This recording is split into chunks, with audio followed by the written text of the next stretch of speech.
That lump of meat inside the hollow rock sitting atop your shoulders is your brain. And your brain is capable of making choices. Sometimes these choices are good, sometimes these choices are to get Taco Bell at 3:30 in the morning. The characters in your novel also have lumps of meat inside the hollow rock sitting atop of their shoulders, and like you, they should be capable of making choices. One thing that differentiates a good plot from a bad plot is the choices the characters are forced to make along the way. One thing that separates good characters from bad characters is the apparatus with which those characters make those choices, the reasons they choose what they choose. It's not enough to simply have a plot that forces difficult decisions onto your characters. You also need to really understand your characters to know what decisions they would make in those circumstances. You need a plot that forces hard choices onto your characters and characters who are developed enough to make making those choices compelling. So today we're going to talk about both of these ideas as we explore the forked paths and the ABC choices of character choices. Let's start with the characters themselves and building the mental engine that drives their decisions. There's sort of a chicken and egg relationship between your characters and your plot. The choices your characters make affect the plot, or at least they should, because they cause certain events to happen which then cascade into other events. And also, the plot affects your characters because it determines the choices that your characters have to make based on the circumstances of the plot. There's a free will versus determinism argument here that I don't have the time for.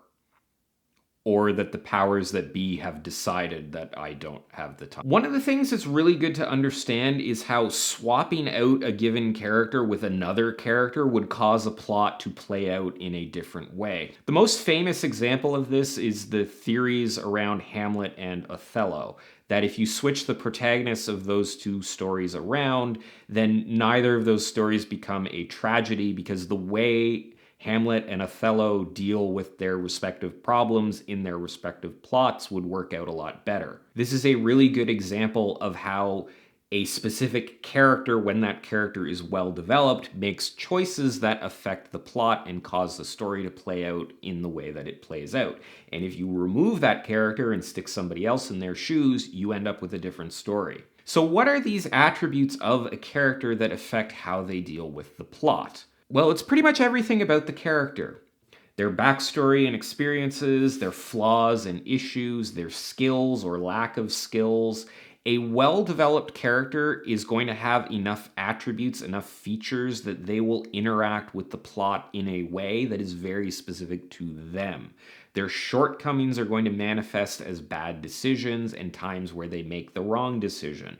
All of this will result in a bit of a more twisty and turny plot, which will also be more interesting. This is a two-way street, though, because you also have the plot and its effects, and you can swing the pendulum too far and have a situation where a character has complete control over the world and they affect things too much. You see this sometimes with like a Mary Sue or Gary Stu type character where the character is able to get away with things and they're able to be admired and adored by the other characters, even though they act kind of like an asshole sometimes. That's a very specific example of a character that is shaping the world and arguably the plot around them way too much. A character encountering a plot is like a ship hitting an iceberg. The ice is going to tear a big hole, a big gouge out of the ship, and the ship is likely going to break some of the ice and leave a big paint mark and whatnot. The point is your plot and your characters need to be two forces that are interacting with each other. Neither side should have complete control. If you have a situation where either the characters' decisions are not affecting the plot or the plot really never rubs up against the intricacies of your character's development, that can be a sign you either have a poorly developed character or you've devised the character in such a way that they are just a contrived vehicle to make the plot happen. Your characters need to be an important element in the formula of your story, and if you remove that element from the equation, then you end up with a different story. This manifests in a whole bunch of different ways, but in order to do this, you need a character with a decision-making apparatus. They need development, opinions, skills, biases, blind spot, preferences, goals, motivations, all kinds of things that affect how they make decisions, and the decisions that they make need to affect the plot. Now let's talk about the choices that the plot presents to your characters. You want your characters making really, really difficult decisions throughout the entirety of your plot. If the evil villain is dangling one of your hero's cats over a lava pit in one hand, and your hero's other cat in their other hand over another lava pit, and the hero can only save one of those cats, then that's a very difficult decision being presented to the hero. Unless one of those cats consistently wants breakfast at 3:30 a.m. in the morning. Every choice your characters make needs to cost them something. There needs to be a downside to making even the best decision. You get way more emotional engagement when there is a downside to making even the best decision out of the situation. A character giving up their quiet, sheltered life to go on a life-changing adventure, that decision has a downside. There's a cost the character must pay. A character forced to pick the blonde or the brunette side of a love triangle has a downside. There's an opportunity cost. A character forced to confront their no-killing policy in order to rid the world of a particularly bad villain has a downside. Dealing with the downsides or the opportunity costs or the price of a decision will provide emotional fuel for your story and will further your character's development.